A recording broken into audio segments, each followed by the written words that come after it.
Welcome to Direction Northeast. Hello, I'm Katie Parks.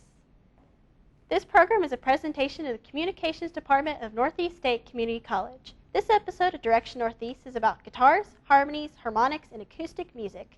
We'll meet our guest and start our discussion following these messages. My name is Brad Ketchrin. I'm a registered nurse, and I got my start at Northeast State. I chose nursing because it gives me the opportunity to take care of people. I know I'll always have a job, and it gives me the opportunity to travel, which I've always wanted to do. So Northeast State was a great start for me. I was able to get my associate's degree there and transfer to a four-year college to get my RN license. I had always planned on going to college, but I wasn't really sure where I was going to go. After graduating Northeast State, I can truly say it was a good decision. Our guests today are the self-proclaimed masters of low country groove. They also are the chief performers of what they call Eclectic Neo Soul and masters of nerd groove. The Billies are Chrisie Santoni and Craig Smith from Lancaster, Pennsylvania. Chrisie and Craig, welcome to Direction Northeast. Thanks, Katie. Thanks for having us. Thanks. Thank you. Let's get started. Okay. Now, on Facebook, you describe your music as a low country groove. What is that? We were looking for some way to describe the combination of different styles that we do. And I was thinking of have you ever heard of low country boil? It's like a big old stew with sausage and different veggies and all kinds of stuff just thrown in to make like a big, just shrimp and potatoes and stuff. Mixture of goodness. So I kind of stole the idea from, low country boil to make it like low country groove because we kind of like to groove a little bit. So I don't know if that makes any sense, but I just thought, well, it'd be nice to have our own definition of what we do. So now you're also described as Eclectic Neo Soul or Eclectic Neo Soul. How is that different from the low country groove? I think we just wanted another description of what we did, just to try. Actually, a student came up with that. Remember, because we had shared with a student that we coined this phrase, low country groove, and we said to them, well, what do you think it sounds like? And he said, I would say your style is Eclectic Neo Soul. So so we just ran with it. I mean, and I guess a lot of our songs, at least I always tell Craig, all the best songs written are soul songs, like classic soul songs. So eclectic. And like a classic soul song just dressed up with electronic instruments or different instruments depending on the time period they were recorded. But underneath it all is a soul song. So it's like new soul, kind of like eclectic new soul. At least, yeah, that's kind of, I think, where he was going with that. So we were like, all right, we like that description. So Now, I read are you from Savannah, Georgia? I'm not from Savannah, but I did live there. I lived there for a few years, and I went to grad school there. I attended Savannah College of Art and Design. So I actually studied film and sound design there, or film, video, and sound design. But I was there for a few years. I loved it. It was awesome. Now, how did you start the Billies? What is your backstory? Yeah. How did it start? Sure.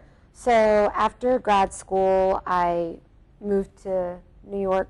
I moved to right outside the city, and worked at a DVD authoring company and worked on a few films.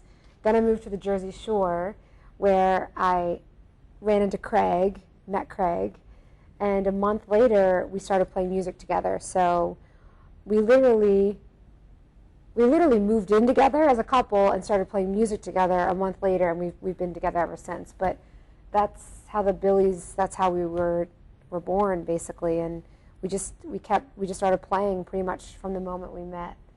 I was actually looking for a drummer, and I saw him, and I thought, yeah, he would be awesome. So that's how we came to be.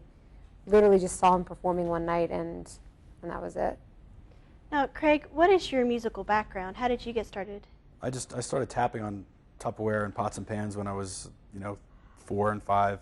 Then I got a drum set. Then I took some lessons, and then got into high school bands, and band in college, and then another band after college, and just have always played.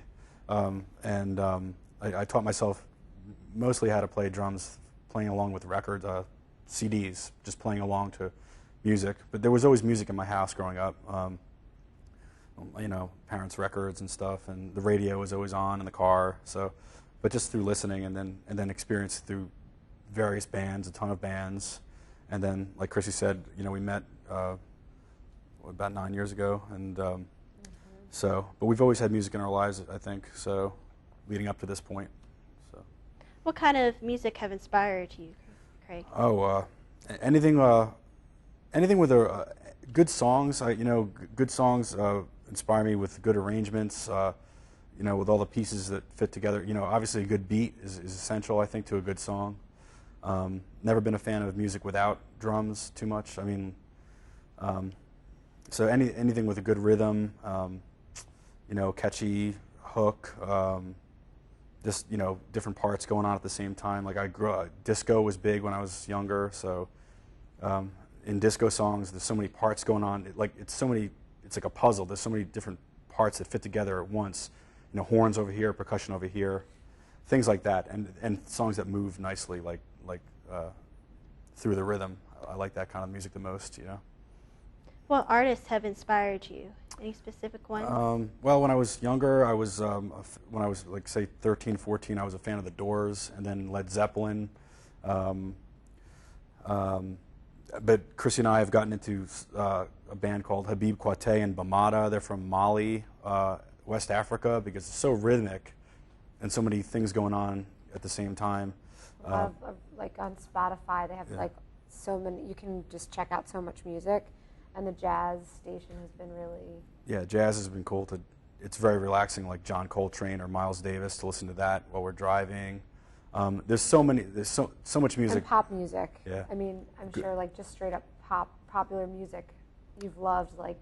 Again, yeah, because popular music is okay. You have 3 minutes to make something happen, and it's so how everything fits together in a good pop song to me is incredible, and that's how, you know, how they make it work with the different parts. So, but there's too many individually inspirations individually is probably too many to mention here. You know, there's just so many, right? Go ahead and mention a few. Well, I did. Led Zeppelin, The Doors, growing up. What about somebody current? Allman Brothers Band. Currently, probably just... probably Habib Kwate is probably the biggest influence for me, or Ali Farka Touré. He's a guitar player from, I think he's from Senegal, Africa. And if I could describe him in some way, that's, you know, it's bluesy, but it's, you know, it's African bluesy, so it's really cool. It's like almost where you might think that it started. It's like, but it's kind of hypnotic a lot of times with really cool lyrics. Like he goes off and like you like Daft Punk, like you like their whole vibe too. I think the Daft Punk album is really good. Yeah. From what I heard of it, yeah, we've listened to it. So. Yeah. Chrissie, what about you? Do you have any artists that inspire you while you write? I do. You know, but I really am into a lot of pop music recently. So, okay. So what is the... You've been listening to Katy Perry a lot. I really loved Katy Perry's old, like, last album. And, okay, you guys might freak out, but, like, I listen to Britney Spears.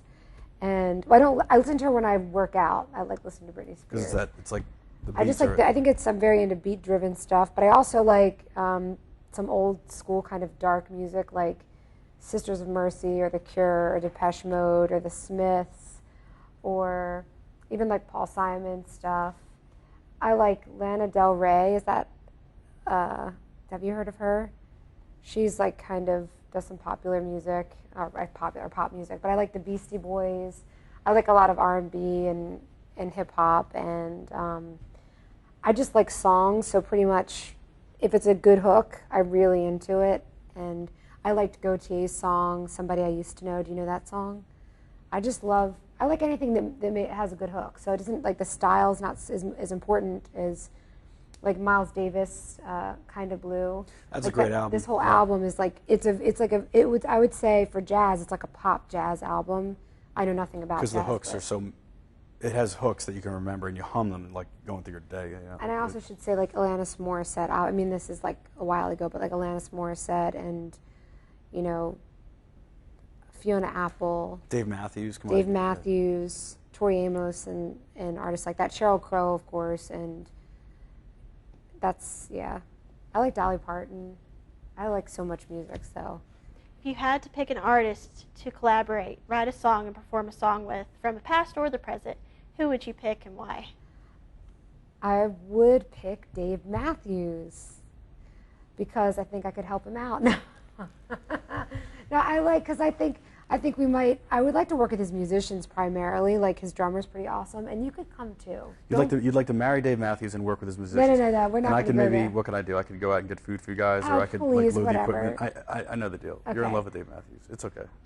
It's It's so all right. crazy. Admit it. It's fine. Okay, whatever. So Dave Matthews, I love his music, and I would love to collaborate with him, and I'd love to work with. I would like to work with like. I think I'd like to work with Eminem or some. I would like to work with like a hip hop, or I would like to work with an R&B artist. I like beats and techno. So I would like to work with someone that's outside of like a specific genre that I Like raps, like rap and then music and then yeah. rap, like But a I'll start. mixture. I'll start with Dave Matthews. I wouldn't mind starting there, and then we'll see what happens. But Dave, if you're listening, you're watching. Yeah. He loves you. what's up, Dave? No, I'm joking. Now, Chrissie, you're an award-winning songwriter for your song Mona Lisa. What is that song about? I worked as a production assistant on the film Jersey Girl that starred Ben Affleck and Jennifer Lopez, and Kevin Smith was the director. And it wasn't super successful, but the storyline, the song is based on the storyline. So I had this dream of like getting the song in the film, which never happened. But my mother submitted the song to a songwriting contest, which I thought I thought they were cheesy, and I would never have done it myself. But she submitted the song to the Unisong International Songwriting Contest, and it won first place. So they flew us to L.A., myself and John DeGrazio, who produced the song, and we worked with a few songwriters there and collaborated primarily with this woman, Lindy Robbins, who wrote a lot of songs for like a ton of different bands. But I guess like NSYNC, I believe she wrote some stuff for Britney Spears. I'm not quite sure, but she's like a big songwriter. So I co-wrote some music with her and John. And then Mona Lisa was submitted to the John Lennon Songwriting Contest, and it won awards in that as well. But which I'm really proud of. But subsequently, nothing. I really haven't submitted anything since then. But it was really nice because it took us to LA, and we got to go to Prague, and so it was really fun. You've prepared a song for us today, you Yes. and Craig. Would you like to play it for us now? Yes, absolutely. This is a song called Mexico, and we recorded this with a gentleman by the name of Mitch Dane. He's in Nashville, and he was super fun to work with, and he liked the song, so we decided to do it. Oops, sorry about that. Okay. And I'll just go for it, I guess. Okay.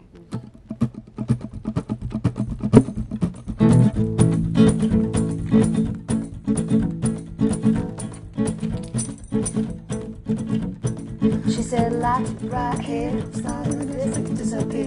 When Tom was on the face, just music up the place, what a place. Can't do that. Only raw things you can put in a bag. The good books in the other man. Send the door tight from in the car. Don't take it along. Come on, let's get ready to go. Grab all your stuff, we're going to Mexico. Only what you carry on your back. Text your friends, you ain't coming back. Whoa, whoa, whoa, whoa.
tell us a little bit about your songwriting process. How does it begin and where does it take you? Okay.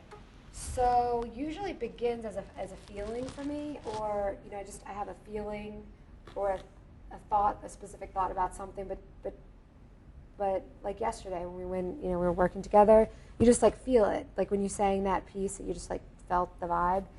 And that's usually how it starts for me. So I'll feel it in my chest, and then I'll go to the guitar, and I'll just, depending upon the emotion, whether it's like happy, sad, or just kind of the general idea of the message I want the song to be about, I start shaping out the chords, and then the melody forms along with the chords, kind of like at the same time, and then the lyrics come in on top. But it's never.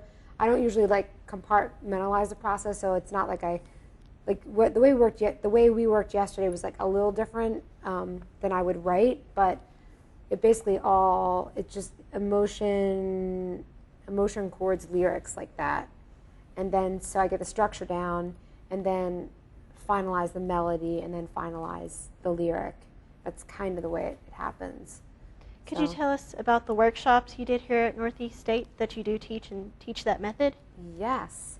Well, so we love writing music and working on songs, and we believe that everyone has the ability to do it. It's just that it might seem a little daunting if you've not, tried it before. So we just wanted to reach out to students and use it as like a creative team building exercise, and also just an exploration of, being creative and writing music.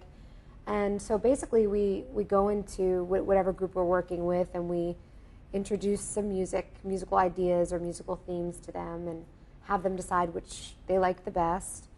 And then we ask them to write down how the music makes them feel, and just start to write words along with the feeling of the music. And we usually, and recently have gotten some really wonderful descriptions, lyrical, like they're basically what it is that they're writing the song without thinking about it. And so when we do those workshops, I really don't want students or people that we're working with to think about it as much as feel it. So if you say to them, how does it make you feel? What do you like the best? It's like really based on feeling, and they just start writing the lyrics without really knowing it, and then the song starts to take shape just by the description of what it makes them visualize, and then all of a sudden the melody comes out of that. So I just try to make it, or we try to make it be a purely feeling, emotional experience, and not so much like, okay, this is how you write a song. It's not like songwriting 101, or this is how we do it, this is how we always do it, this is how it has to be done. And it's not like that at all. It's like, we don't know how it's going to, we have ideas of how to set it up and start it, get it rolling, but we never know how it's going to go, and we don't know how it's going to come out, and how it's going to end up where it goes. It's kind of it's really free in the moment kind of thing.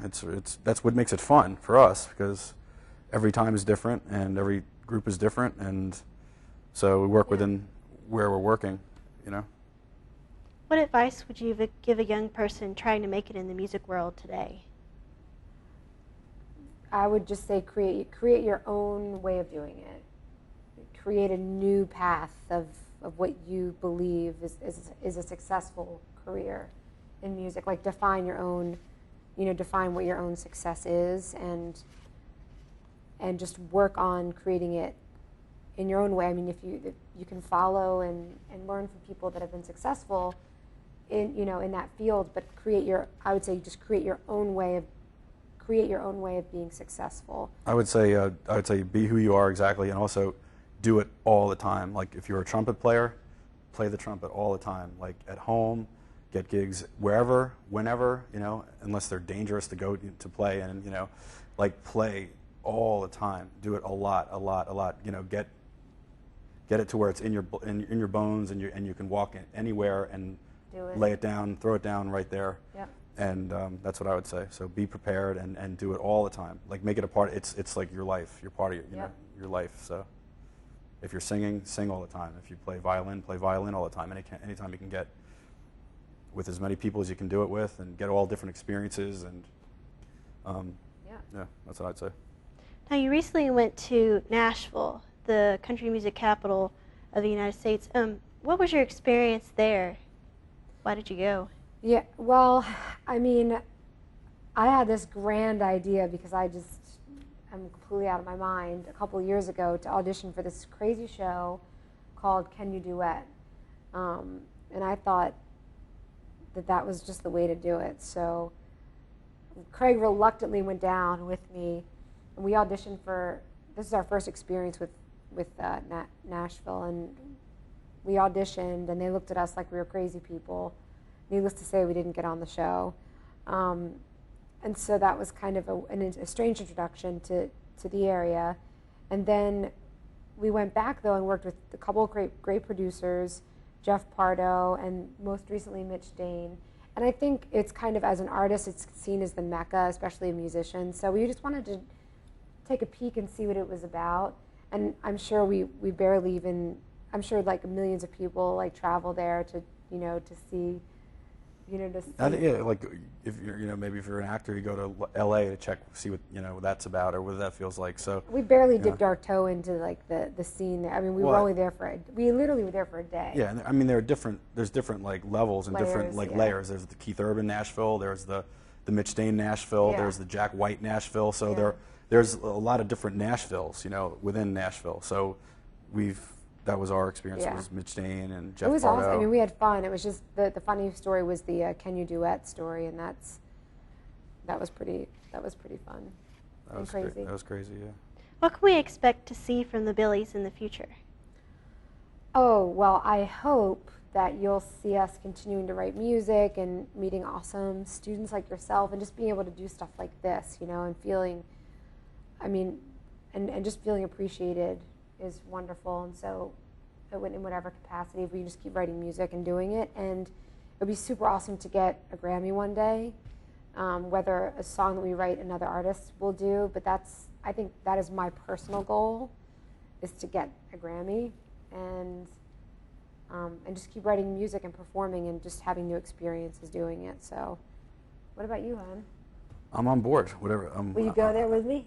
I want to keep traveling, playing, meeting people, playing new music, playing, just keep going what we're doing. I love it. Yeah. So that's, yeah. I like that vibe. Chrissy, you also write children's music. Yes. Could you tell me why children's music? Okay. When I got out of grad school, worked on a couple film sets, and I decided, I don't really want to be doing this. I want to do my music. I just switched gears. So I was a waitress for a while, and I wanted to focus solely on my music. So I was a waitress, then I ran into a friend that taught an early childhood music program called Music Together. So I taught that for a couple of years. So it's basically a music and movement class for children ages 6 weeks to 4 years old. So I taught that program, and 2 years after I did that, I thought, well, I can write my own music and create my own program. So Dancing Bears Music was born. So we have 4 children's CDs, of which 2 of those songs are in rotation on Sirius XM satellite radio, a channel called Kids Place Live, and we're really grateful for that. But primarily the children's music program was a way for me to be in music and be creative musically while still doing this, and kind of trying to bridge from doing that to doing this full time. So it was a really good kind of like, and it still goes on. I have 2 teachers that teach the class, but I no longer teach it. But yeah, so kids music is really fun, but we actually perform often as Dancing Bears Music. I mean, we are the same people, it's just a different title. Like, we don't dress up in some crazy outfit. It's just straight up, just as we are, but just the music is a little, the topic is a little different. So, like numbers and colors, but it's the same feel musically. It sounds just like Mexico, but with, ABC or animals and numbers, but it's the same vibe. So, for kids, so it's I call it like adult-friendly kids music. Mm-hmm. So it's not kids music that's going to make adults go, oh my God, I can't hear like this one more time. It's driving me nuts. It's kind of chill adult music. So adult-friendly, I'd like to call it. Yeah. Mm-hmm. Do you see acoustic music, both in the children's genre and a more adult genre, gaining popularity? Yeah, I love to see how it goes back and forth. Like I love seeing the patterns and in the entertainment business, like it's like if the pendulum swings far one way in terms of electronic music, then it's like there's a, like in the 80s with like hair music, you know what I mean? Like Right. there was Warrant, what was that like? Well, they called them hair bands. So in the 80s, like these bands had like hair that was like bouffanted and like hair sprayed up. And then like Nirvana and those bands came along and just like kind of chopped it. Well, no, That's I was what they referring said. to them doing like acoustic versions of Oh, like oh the yeah. Nights to Be Well, With You. MTV Unplugged came Like along. unplugged to like it, Like bands would play acoustic guitar, play the same song but metal acoustically, bands yeah, would play acoustic. So and then I make just, it soft. So I think acoustic music will, it just kind of goes in and out. I just, and if someone said, hey, let's dress up your music like in electronic sounds, I'd be like, yeah, let's try it. So just, you know, using the music acoustically is just more convenient for us right now, but I know you gotta. yeah, I think acoustic music is great. Oh, I gotta stop. yeah. Okay, can I just say that I think it's great, and it allows you to play in smaller places, like tighter places, Okay. and quieter places. So yeah, acoustic music is great. Unplugged music. Real quick, how can people reach you and learn more about you online? Okay, so we can be found at thebillies.com, and it's No, it's the-billies.com. the-billies.com, and then all of our media links are on there. So. Okay. And do you have any YouTube account? How do you keep track with your videos and live performances? Yes, YouTube we have a link to, if you just search the Billies on YouTube, you'll find all of we have a lot of videos on there. We have an Instagram page and a Facebook page, and I've been informed by students that we need to get a Vine page, that's it, yeah. Thank you. Thank you. That concludes the program for today. We talked with the masters of Nerd Groove, the champions of Eclectic Neo Soul, Chrissie Santoni and Craig Smith from the Billies. Community is very important to the students at Northeast State Community College, and this program takes a look at a few of the subjects that they find important. Until we meet next time, on behalf of the students, staff, and faculty of Northeast State Community College, I'm Katie Parks, and this is Direction Northeast. My name is Amanda Broom. I'm a mass communications graduate. I work behind and in front of the camera, and I got my start at Northeast State. We are constantly connected to our smartphones and to the internet, and that's why mass communications in particular is incredibly important, because we need it. I belong in college because I love learning, I love meeting people, and I love discovering new things. The best part about coming here was a quality, personal education that was also affordable.